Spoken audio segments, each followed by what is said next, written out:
ॐ श्रीगणेशाय नमः। श्रीशम्भवे नमः। श्रीशिवरक्षास्तोत्रम्।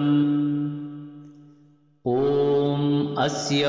श्रीशिवरक्षास्तोत्रमन्त्रस्य याज्ञवल्क्यऋषिः श्रीसदाशिवो देवता अनुष्टुप् छन्दः श्रीसदाशिवप्रीत्यर्थं शिवरक्षास्तोत्रपाठे विनियोगः। चरितं देवदेवस्य महादेवस्य पावनम् अपारं परमोदारं चतुर्वर्गस्य साधनम् गौरीविनायकोपेतं पञ्चवक्त्रं त्रिनेत्रकम् शिवं ध्यात्वा दशभुजं शिवरक्षां पठेन्नरः। गङ्गाधरः शिरः पातु भालम् अर्धेन्दुशेखरः। नयने मदनध्वंसी कर्णो सर्पविभूषण।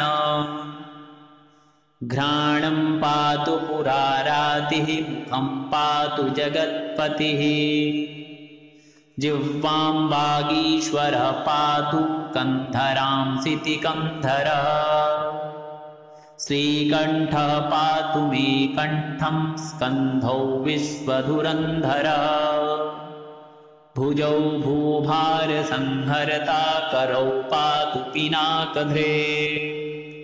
हृदयं शङ्करः पातु जठरं गिरिजापतिः।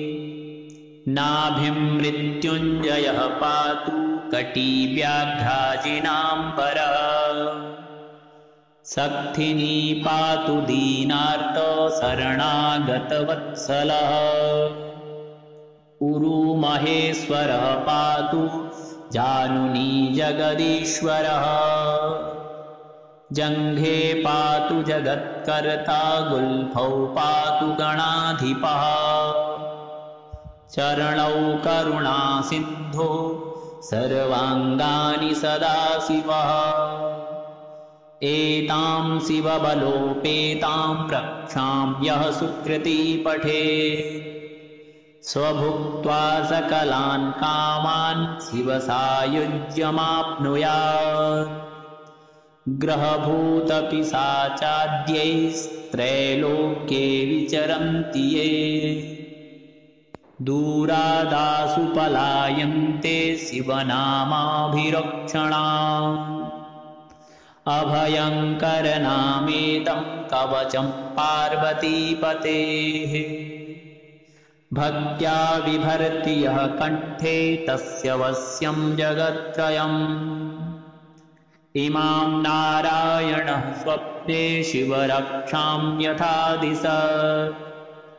प्रातरुत्थाय योगीन्द्रो याज्ञवल्क्यः तथा लिखत्। चरितं देवदेवस्य महादेवस्य पावनम् अपारं परमोदारं चतुर्वर्गस्य साधनम्। गौरीविनायकोपेतं पञ्चवक्त्रं त्रिनेत्रकम् शिवं ध्यात्वा दशभुजं शिवरक्षां पठेन्नरः। गङ्गाधरः शिरः पातु भालम् अर्धेन्दुशेखरः।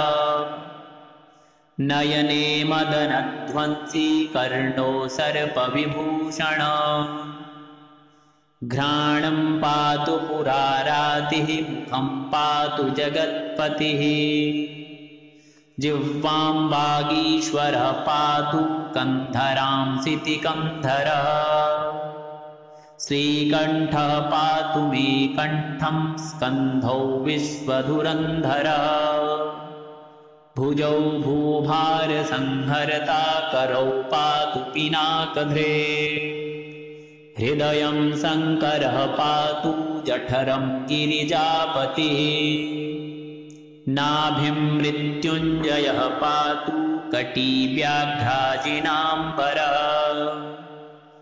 सक्थिनी पातु दीनार्त शरणागतवत्सलः उरुमहेश्वरः पातु जानुनी जगदीश्वरः जङ्घे पातु जगत्कर्ता गुल्फौ पातु गणाधिपः चरणौ करुणासिन्धो सर्वाङ्गानि सदाशिवः एतां शिवबलोपेतां रक्षां यः सुकृती पठेत् स्वभुक्त्वा सकलान् कामान् शिवसायुज्यमाप्नुयात् ग्रहभूतपिशाचाद्यैस्त्रैलोक्ये विचरन्ति ये दूरादासु पलायन्ते शिवनामाभिरक्षणाम् अभयङ्करनामेदं कवचं पार्वतीपतेः भक्त्या बिभर्ति यः कण्ठे तस्य वश्यं जगत्त्रयम् इमां नारायणः स्वप्ने शिवरक्षां यथा दिशत् प्रातरुत्थाय योगीन्द्रो याज्ञवल्क्यः तथा लिखत् चरितं देवदेवस्य महादेवस्य पावनम् अपारं परमोदारं चतुर्वर्गस्य साधनम् गौरीविनायकोपेतं पञ्चवक्त्रं त्रिनेत्रकम् शिवं ध्यात्वा दशभुजं शिवरक्षां पठेन्नरः गङ्गाधरः शिरः पातु भालम् अर्धेन्दुशेखरः नयने मदनध्वंसी कर्णो सर्पविभूषण घ्राणं पातु पुरारातिः मुखं पातु जगत्पतिः जिह्वां वागीश्वरः पातु कन्धरां सितिकन्धरः श्रीकण्ठः पातु मे कण्ठं स्कन्धौ विश्वधुरन्धरः भुजौ भूभारसंहर्ता करौ पातु पिनाकध्रे हृदयं शङ्करः पातु जठरं गिरिजापतिः नाभिं मृत्युञ्जयः पातु कटिव्याघ्राजिनाम्बरः सक्थिनी पातु दीनार्त शरणागतवत्सलः उरुमहेश्वरः पातु जानुनी जगदीश्वरः जङ्घे पातु जगत्कर्ता गुल्फौ पातु गणाधिपः चरणौ करुणासिन्धो सर्वाङ्गानि सदाशिवः एतां शिवबलोपेतां रक्षां यः सुकृती पठेत् स्वभुक्त्वा सकलान् कामान् शिवसायुज्यमाप्नुयात् ग्रहभूतपिशाचाद्यैस्त्रैलोक्ये विचरन्ति ये दूरादासु पलायन्ते शिवनामाभिरक्षणाम् अभयङ्करनामेदं कवचं पार्वतीपतेः भक्त्या बिभर्ति यः कण्ठे तस्य वश्यं जगत्त्रयम् इमां नारायणः स्वप्ने शिवरक्षां यथा दिशत् प्रातरुत्थाय योगीन्द्रो याज्ञवल्क्यः तथा लिखत् चरितं देवदेवस्य महादेवस्य पावनम् अपारं परमोदारं चतुर्वर्गस्य साधनम् गौरीविनायकोपेतं पञ्चवक्त्रं त्रिनेत्रकम् शिवं ध्यात्वा दशभुजं शिवरक्षां पठेन्नरः गङ्गाधरः शिरः पातु भालम् अर्धेन्दुशेखरः नयने मदनध्वंसी कर्णो सर्पविभूषण घ्राणं पातु पुरारातिः मुखं पातु जगत्पतिः जिह्वां वागीश्वरः पातु कन्धरांसिति कन्धरः श्रीकण्ठः पातु मे कण्ठं स्कन्धौ विश्वधुरन्धरः भुजौ भूभारसंहरता करौ पातु पिनाकध्रे हृदयं शङ्करः पातु जठरं गिरिजापतिः नाभिं मृत्युञ्जयः पातु कटिव्याघ्राजिनाम्बरः सक्थिनी पातु दीनार्त शरणागतवत्सलः उरुमहेश्वरः पातु जानुनी जगदीश्वरः जङ्घे पातु जगत्कर्ता गुल्फौ पातु गणाधिपः चरणौ करुणासिन्धो सर्वाङ्गानि सदाशिवः एतां शिवबलोपेतां रक्षां यः सुकृती पठेत् स्वभुक्त्वा सकलान् कामान् शिवसायुज्यमाप्नुयात् ग्रहभूतपिशाचाद्यैस्त्रैलोक्ये विचरन्ति ये दूरादासु पलायन्ते शिवनामाभिरक्षणाम् अभयङ्करनामेदं कवचं पार्वतीपतेः भक्त्या बिभर्ति यः कण्ठे तस्य वश्यं जगत्त्रयम् इमां नारायणः स्वप्ने शिवरक्षां यथा दिशत् प्रातरुत्थाय योगीन्द्रो याज्ञवल्क्यः तथा लिखत् चरितं देवदेवस्य महादेवस्य पावनम् अपारं परमोदारं चतुर्वर्गस्य साधनम् गौरीविनायकोपेतं पञ्चवक्त्रं त्रिनेत्रकम् शिवं ध्यात्वा दशभुजं शिवरक्षां पठेन्नरः गङ्गाधरः शिरः पातु भालम् अर्धेन्दुशेखरः नयने मदनध्वंसी कर्णो सर्पविभूषणः घ्राणं पातु पुरारातिः मुखं पातु जगत्पतिः जिह्वां वागीश्वरः पातु कन्धरांसिति कन्धरः श्रीकण्ठः पातु मे कण्ठं स्कन्धौ विश्वधुरन्धरः भुजौ भूभारसंहरता करौ पातु पिनाकध्रे हृदयं शङ्करः पातु जठरं गिरिजापतिः नाभिं मृत्युञ्जयः पातु कटिव्याघ्राजिनाम्बरः सक्थिनी पातु दीनार्त शरणागतवत्सलः उरुमहेश्वरः पातु जानुनी जगदीश्वरः जङ्घे पातु जगत्कर्ता गुल्फौ पातु गणाधिपः चरणौ करुणासिन्धो सर्वाङ्गानि सदाशिवः एतां शिवबलोपेतां रक्षां यः सुकृती पठेत् स्वभुक्त्वा सकलान् कामान् शिवसायुज्यमाप्नुयात् ग्रहभूतपिशाचाद्यैस्त्रैलोक्ये विचरन्ति ये दूरादासु पलायन्ते शिवनामाभिरक्षणाम्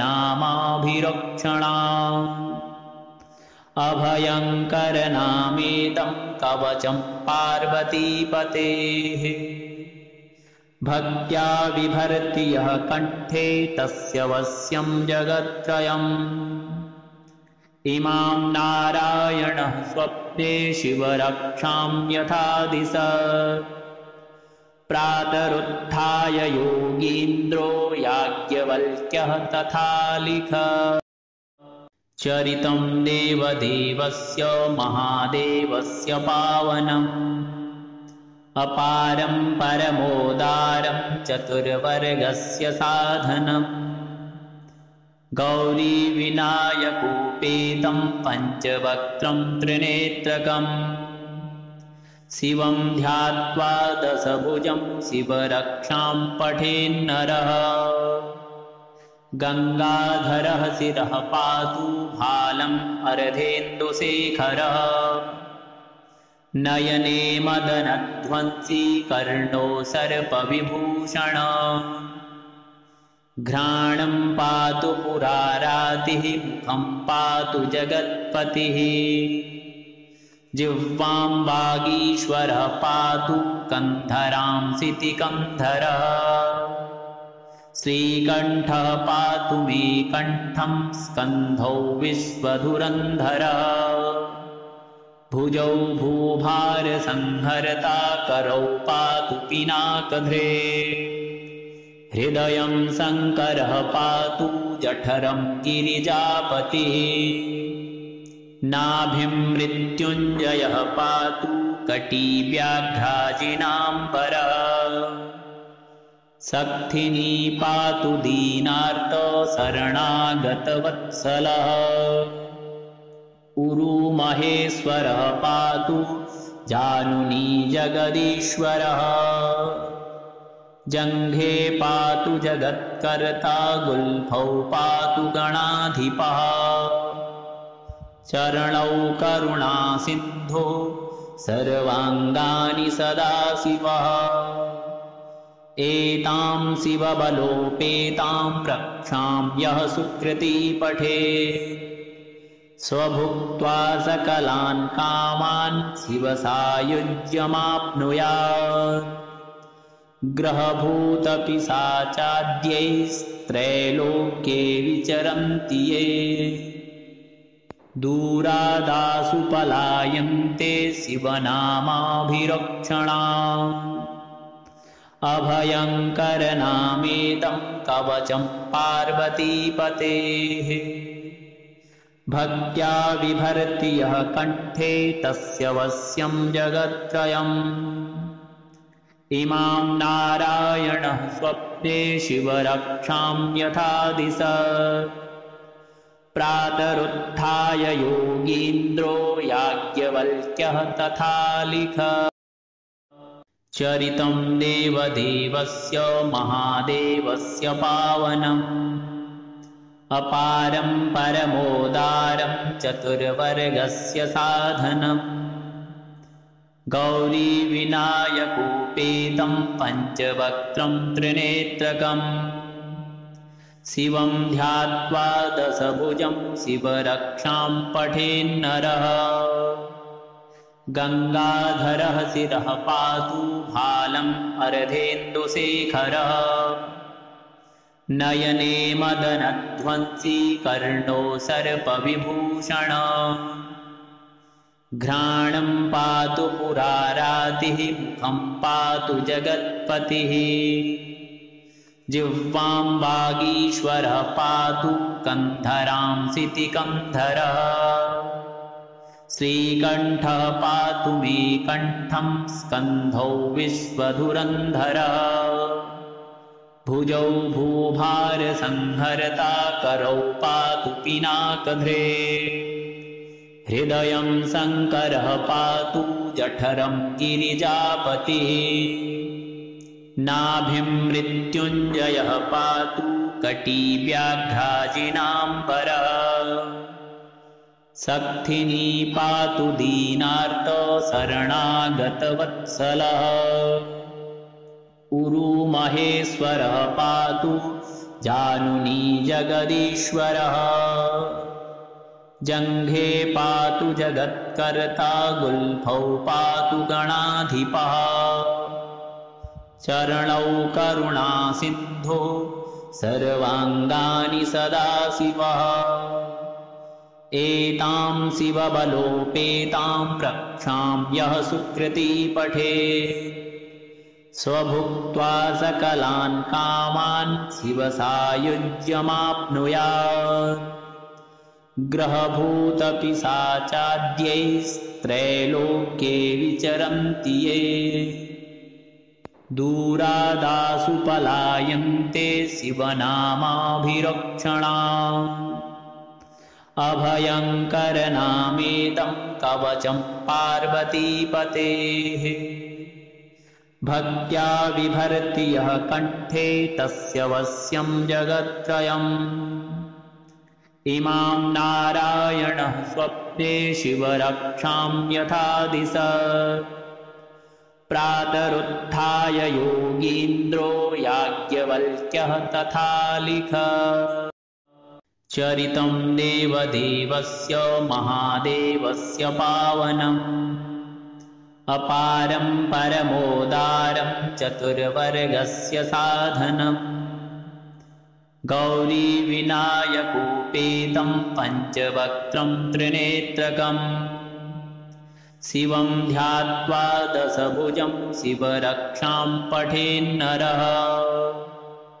गङ्गाधरः शिरः पातु भालम् अर्धेन्दुशेखरः नयने मदनध्वंसी कर्णो सर्पविभूषणः घ्राणं पातु पुरारातिः मुखं पातु जगत्पतिः जिह्वां वागीश्वरः पातु कन्धरां सितिकन्धरः श्रीकण्ठः पातु मे कण्ठं स्कन्धौ विश्वधुरन्धरः भुजौ भूभारसंहर्ता करौ पातु पिनाकध्रे हृदयं शङ्करः पातु जठरं गिरिजापतिः नाभिं मृत्युञ्जयः पातु कटिव्याघ्राजिनाम्बरः सक्थिनी पातु दीनार्त शरणागतवत्सलः उरुमहेश्वरः पातु जानुनी जगदीश्वरः जङ्घे पातु जगत्कर्ता गुल्फौ पातु गणाधिपः चरणौ करुणासिन्धो सर्वाङ्गानि सदाशिवः एतां शिवबलोपेतां रक्षां यः सुकृती पठेत् स्वभुक्त्वा सकलान् कामान् शिवसायुज्यमाप्नुयात् ग्रहभूतपिशाचाद्यैस्त्रैलोक्ये विचरन्ति ये दूरादासु पलायन्ते शिवनामाभिरक्षणाम् अभयङ्करनामेदं कवचं पार्वतीपतेः भक्त्या बिभर्ति यः कण्ठे तस्य वश्यं जगत्त्रयम् इमां नारायणः स्वप्ने शिवरक्षां यथा दिशत् प्रातरुत्थाय योगीन्द्रो याज्ञवल्क्यः तथा लिखत् चरितं देवदेवस्य महादेवस्य पावनम् अपारं परमोदारं चतुर्वर्गस्य साधनम् गौरीविनायकोपेतं पञ्चवक्त्रं त्रिनेत्रकम् शिवं ध्यात्वा दशभुजं शिवरक्षां पठेन्नरः गङ्गाधरः शिरः पातु भालम् अर्धेन्दुशेखरः नयने मदनध्वंसी कर्णो सर्पविभूषणः घ्राणं पातु पुरारातिः मुखं पातु जगत्पतिः जिह्वां वागीश्वरः पातु कन्धरां सितिकन्धरः श्रीकण्ठः पातु मे कण्ठं स्कन्धौ विश्वधुरन्धरः भुजौ भूभारसंहर्ता करौ पातु पिनाकध्रे हृदयं शङ्करः पातु जठरं गिरिजापतिः नाभिं मृत्युञ्जयः पातु कटिव्याघ्राजिनाम्बरः सक्थिनी पातु दीनार्तशरणागतवत्सलः उरुमहेश्वरः पातु जानुनी जगदीश्वरः जङ्घे पातु जगत्कर्ता गुल्फौ पातु गणाधिपः चरणौ करुणासिन्धो सर्वाङ्गानि सदाशिवः एतां शिवबलोपेतां रक्षां यः सुकृती पठेत् स्वभुक्त्वा सकलान् कामान् शिवसायुज्यमाप्नुयात् ग्रहभूतपिशाचाद्यैस्त्रैलोक्ये विचरन्ति ये दूरादासु पलायन्ते शिवनामाभिरक्षणाम् अभयङ्करनामेदं कवचं पार्वतीपतेः भक्त्या बिभर्ति यः कण्ठे तस्य वश्यं जगत्त्रयम् इमां नारायणः स्वप्ने शिवरक्षां यथा दिशत् प्रातरुत्थाय योगीन्द्रो याज्ञवल्क्यः तथा चरितं देवदेवस्य महादेवस्य पावनम्